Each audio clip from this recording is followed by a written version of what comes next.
This is my research presentation for my project.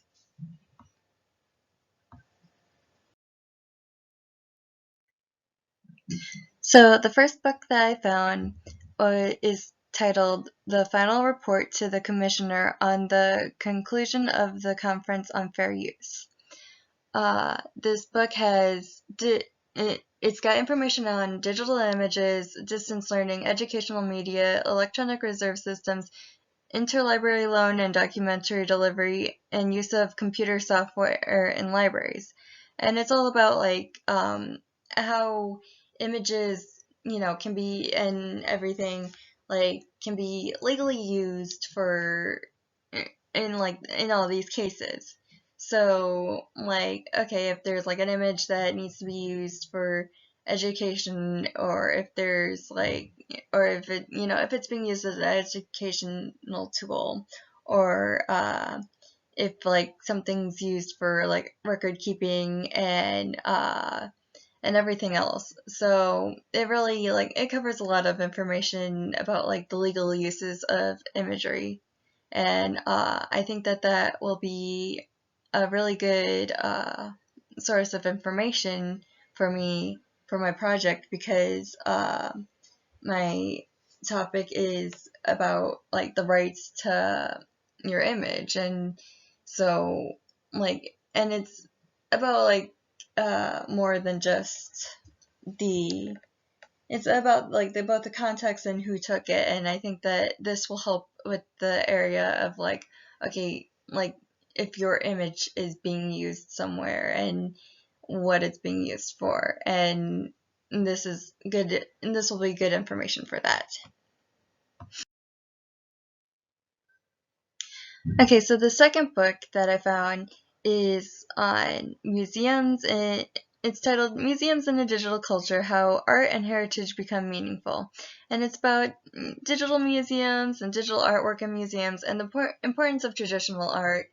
And it covers a lot of information about how the digital world is affecting art, and how the culture of of everything being digital and the growth of technology, how it's impacted the art world and museums, how things have changed in museums and the art world due to all these technological advancements. Because back in the day, there wasn't all these television screens, there wasn't Photoshop, there wasn't digital photography, and we have a lot of these things now that we didn't used to have. And this also affects things legal issues that are it affects legal issues that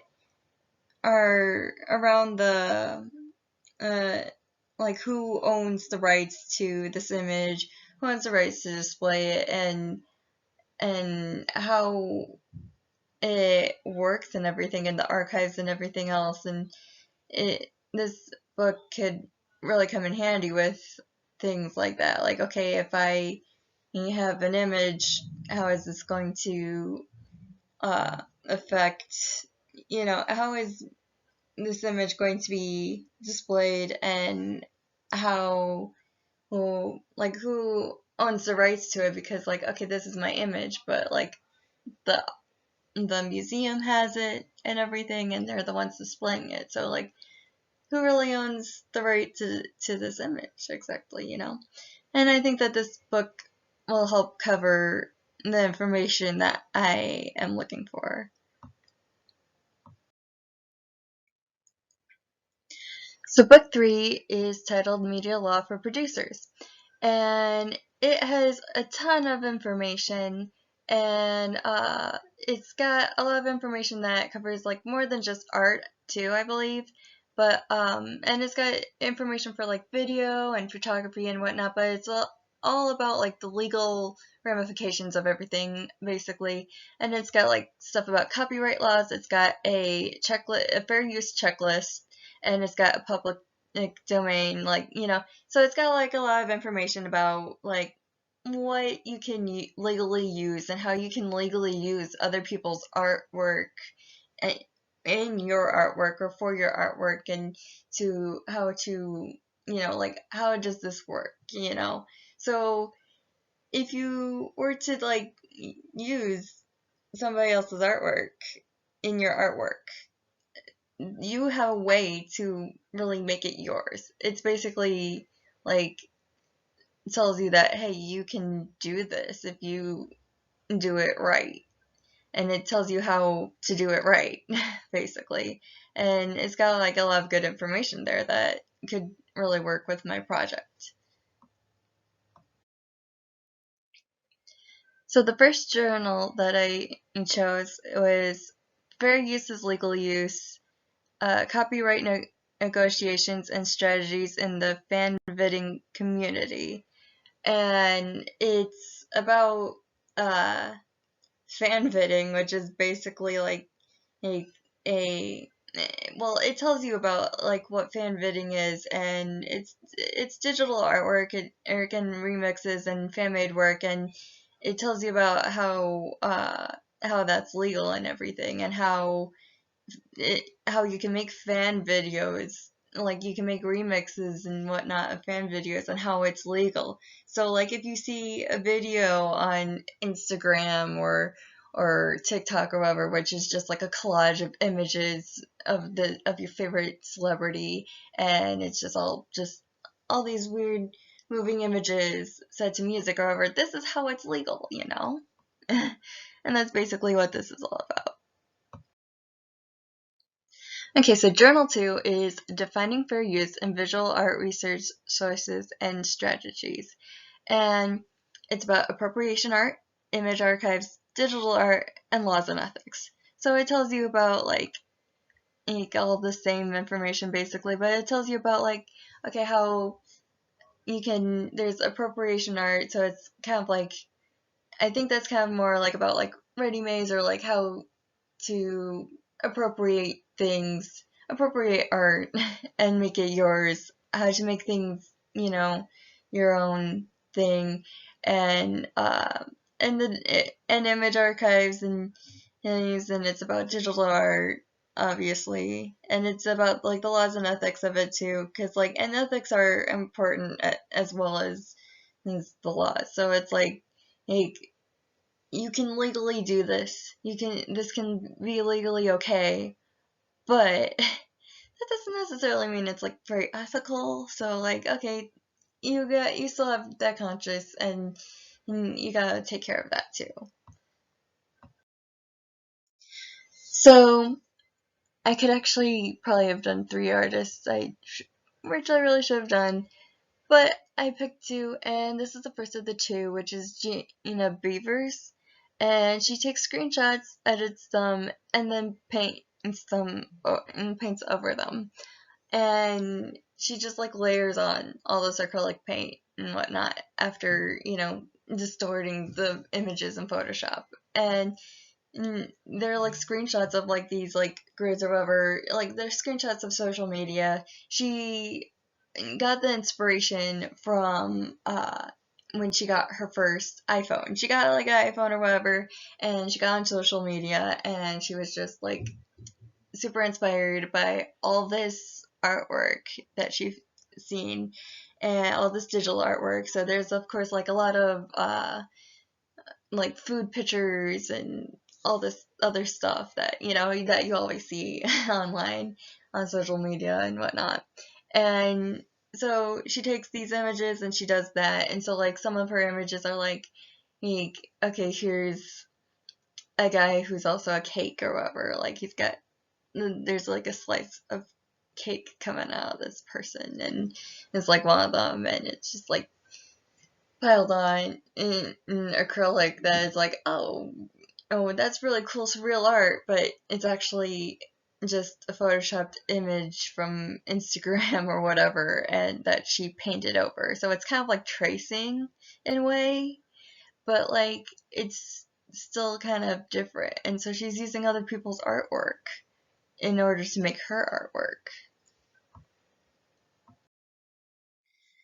And then the second artist that I found was James Pollock, and he just adds Instagram filters to screenshots that he takes. Like, he'll play a video game or whatever, and he'll take an image of the screen, or he'll take a screenshot or whatever, and just take a picture, and then with his phone, and then he adds an Instagram filter on it. He just slaps an Instagram filter on it, which is basically what I already do with GTA. I'll play Grand Theft Auto and I'll take some pictures every once in a while, and then I'll slap them on Instagram with some filters and editing and whatnot. But I don't consider that as art, but it technically is. It really is like an art form, an art medium, and it's like I didn't create GTA, but I created my character, I created my account, I created the picture that I took, and I created the post of it on Instagram with the filters and everything. And so that's not really something that you really think about as art all the time, but it pretty much is. It can be considered art. And it is art. It's a form of art. And like, it's kind of like the other artist, the third artist that I didn't add, which I really should, which is Duchamp, and his ready-made art, which is Fountain, and all it was a urinal. And he didn't make that urinal. All he did was title it differently. So, he's using somebody else's work and making it his own. But in a way, it's kind of like he's still got the legal rights and everything because of just like fair use and everything, and it's his art in a way because he titled it as something different. He titled it as Fountain. So that is my so I got like 2 and 3 and 2.5 artists. So okay, so I decided to add a third artist, which is Duchamp, which I already mentioned before during my other artists, for his work with ready-mades, and very in particularly his work Fountain. Why I just I thought more about how his work relates to my work and what I'm doing, because okay, he has credit for his work, but who has credit for the images of his work? And I thought about that. It's like, okay, if somebody has an image of a digital photo, or if they take a screenshot of a digital photo, they don't, you can crop that photo and whatnot too, but who gets credit for it? Because it's still technically the screenshot that somebody else took, but the digital image that's within the screenshot belongs to somebody else. So there's kind of a lot of interesting ideas going on there, and who owns the rights to that. You can it's kind of arguable about oh yeah, it's the artist if it's cropped down only to the image that the artist took, or only to crop down only to the image from the artist, the original image. But if not, then okay, if you have just a little bit of a border around it or something, or if it's whatever, then does that still mean that it's the original artist image, or is it the person who took the screenshot's image? So a lot of interesting ideas with that. Okay, so my progress so far is I created a new idea map for this particular work, and this particular train of thought, because I couldn't use my old idea map for it because it was just, there's too many ideas, and it was just, yeah. Anyway, so my new idea map, it's right to your image, so it's more about because there's a bit of a miscommunication. So when I got the idea, it's from one of the ideas that I had submitted over the summer, and the idea came from a friend. Me and this friend were talking and just like messaging each other, and we ended up in like a little bit of an argument, sort of, or a disagreement or whatever, and about like who gets credit for what, or who gets, a cut of the profits and how much cut, and like who gets more or less. And there was a little bit of a miscommunication because I thought he wanted like he wanted a cut for his likeness, or because like he's the subject of the art, so he should get payment, like, you know and but he was thinking more of the line. He thought that it would be more of a collaboration, I guess, or something, and that he wants a cut for the work that he put in, and not like not modeling work, but like, just if we were to do both work on this together, sort of thing. And like if he were to set up a thing and set up a still life or something, I don't know. Well, that's not quite it either, but I mean, like if he were to also take pictures or whatever, I guess, and like if we were both taking pictures, then he wants his cut of it, like of the collection. But so there was a little bit of a miscommunication there, but it did lead to a very interesting idea. Like, okay, who owns the rights to a picture that you take of a celebrity? Does the celebrity get a cut of, for their modeling work, or do you get all the profit, for taking the picture? And that kind of goes really well into the topic that we were learning about with celebrity culture and the paparazzis and everything else. And so that's going to be pretty helpful with this project as well, in a way. I think I'm not sure how I'm going to like integrate the information into my project very well, but I have and with the idea map, I knew where to look for like what am I looking for the research, like. And so I knew about like fair use laws, and I looked up that, and it's like, okay, what about fan art? And like, okay, what about imposters? Because you see like, oh, this is Lindsay Lohan or whatever doing porn, and it's just like an imposter dressed up as them or some shit like that. And I shouldn't have said that. Anyway, but yeah, and then like there's people who like, there's a lot of lookalikes and whatnot, and then like, okay, what if somebody has a twin and they think that it's their twin or whatever, and or what if the image is like, what if the twin consents but the other one doesn't? And it's like, it's still their image, it's still an image of them in a way, in a sense, but it's also not.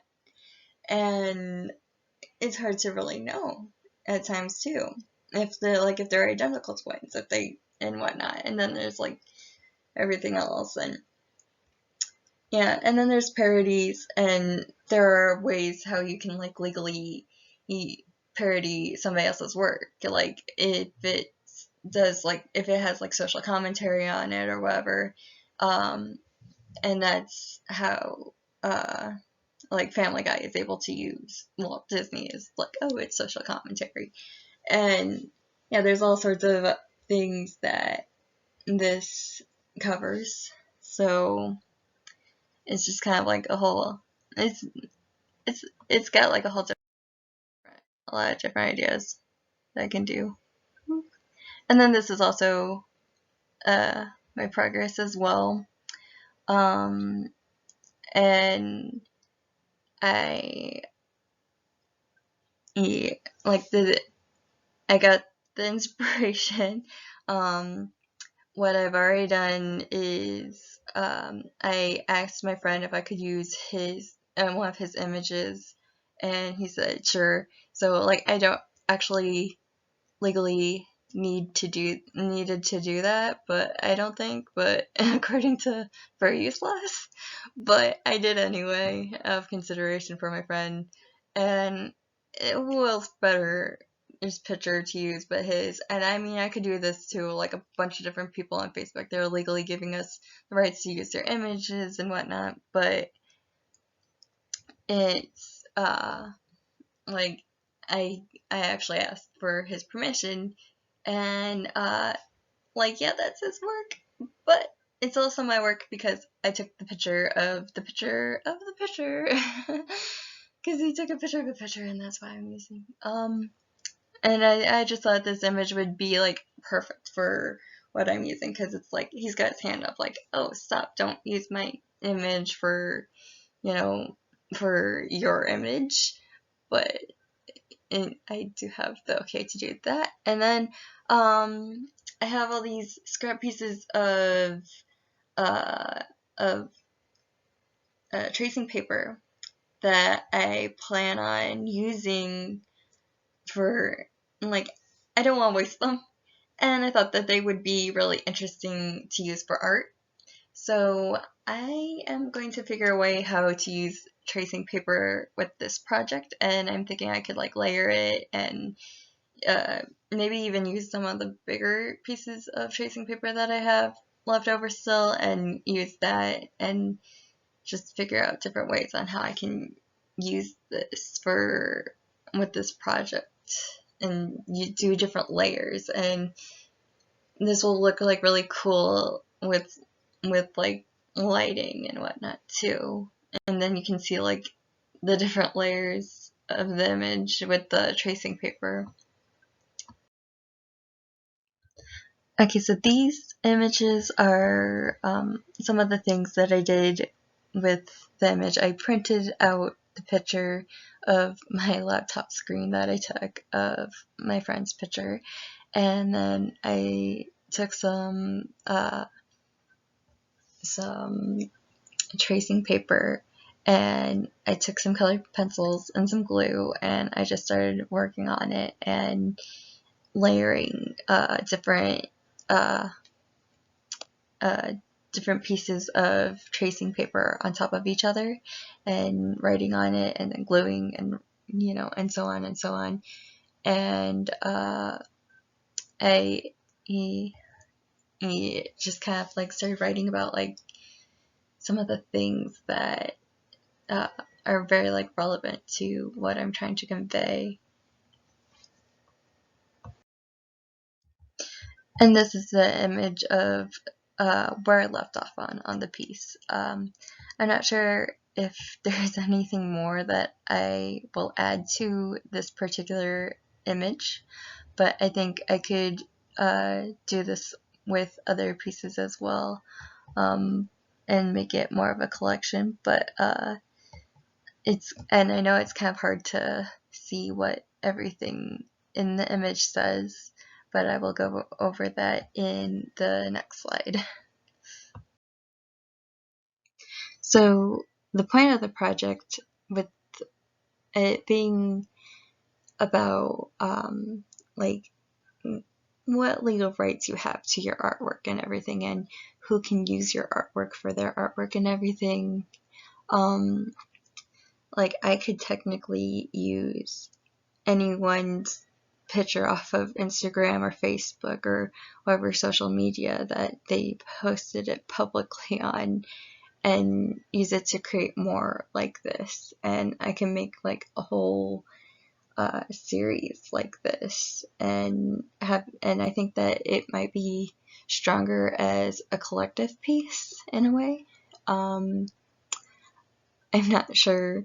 Like, I mean, it's a pretty strong piece just alone as it is too, but I think as a collective it might really add weight to the issue of, well, hey, there are artists whose art is being used and they're not getting any sort of recognition for it necessarily, and it's kind of like, it's sort of like the importance of, copyrighting your art and in one way, and also in another way it's also telling you that you don't really have a lot of rights when it comes to things like parodying and fan art and everything else too, in a way.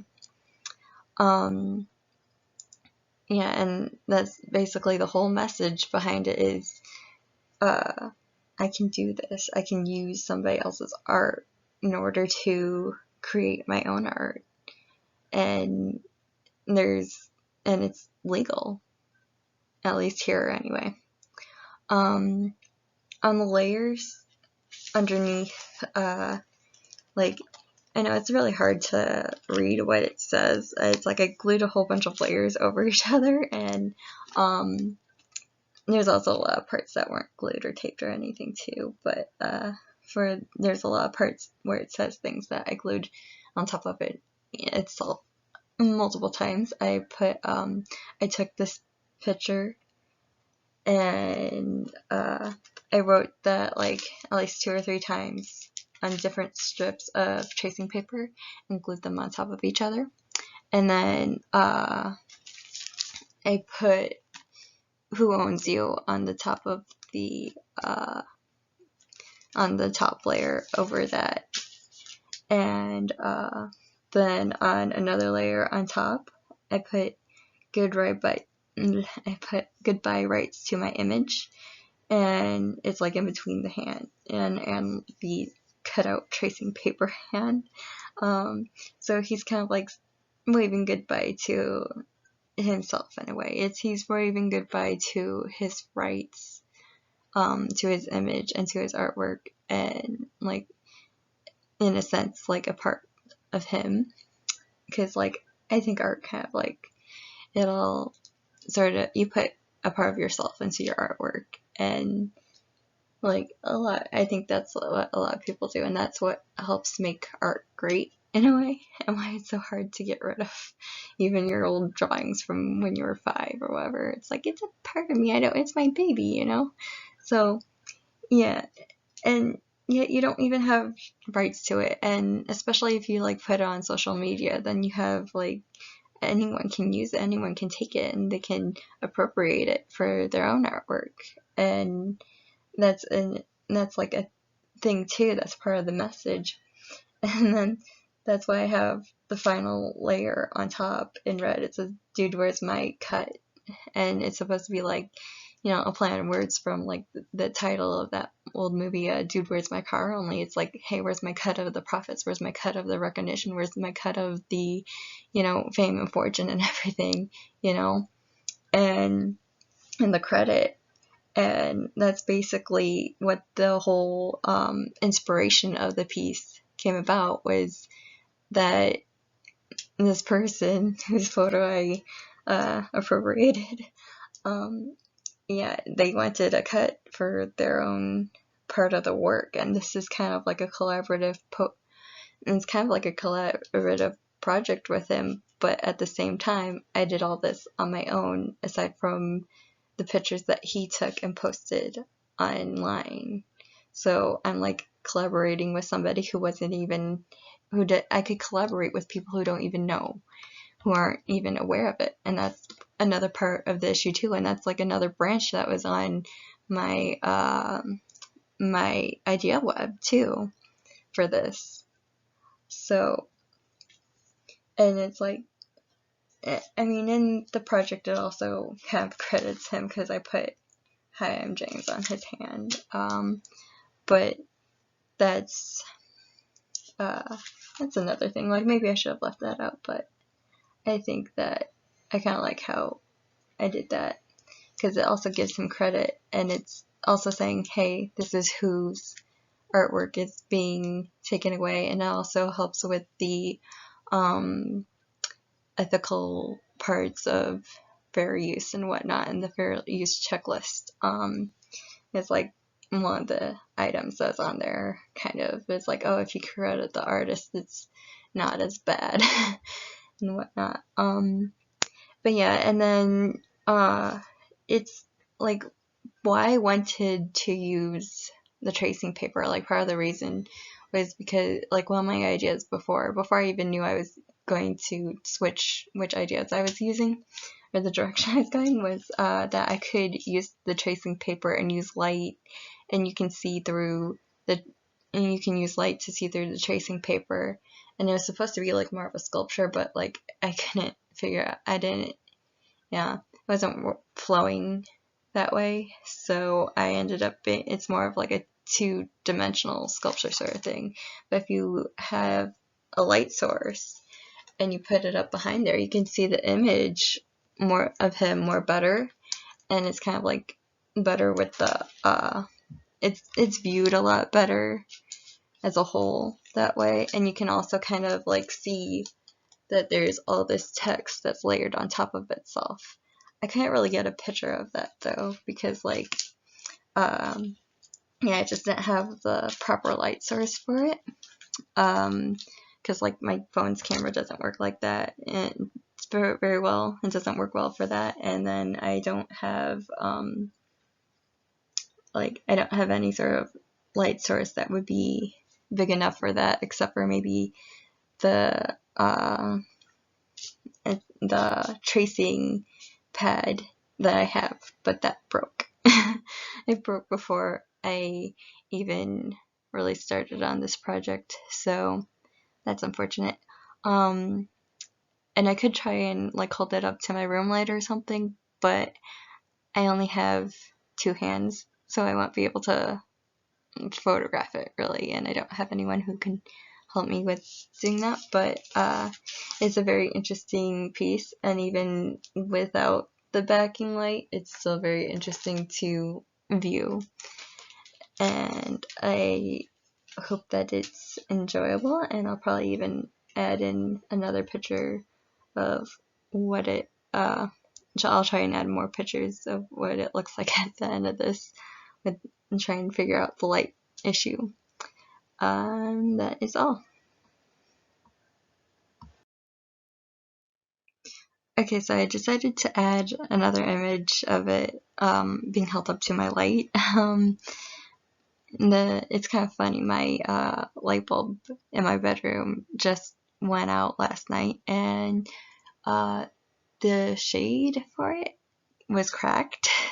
So I don't have a shade on my light right now.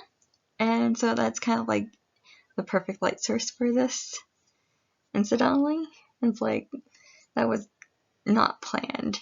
So that was really cool that that worked out like that. So I know it's still really hard to like see all the text and everything, but it is kind of like better to see the image underneath. So, and that's kind of my intentions. It's like I know a lot of, like I'm kind of really into the invisible words on art lately, and that's kind of like a slight theme that I've been going with this year a little bit in a way. It's like text that's kind of like difficult to read in a way, or whatever, or it's like easy and difficult. And so it's kind of like it kind of fits in with art that I already do, and that, you know, it's consistent, and it's also something that's it's unique on its own too, which a lot of my art is, because I like to work in various different mediums, like from digital to traditional and everything else. And that is my research for the now. Thanks.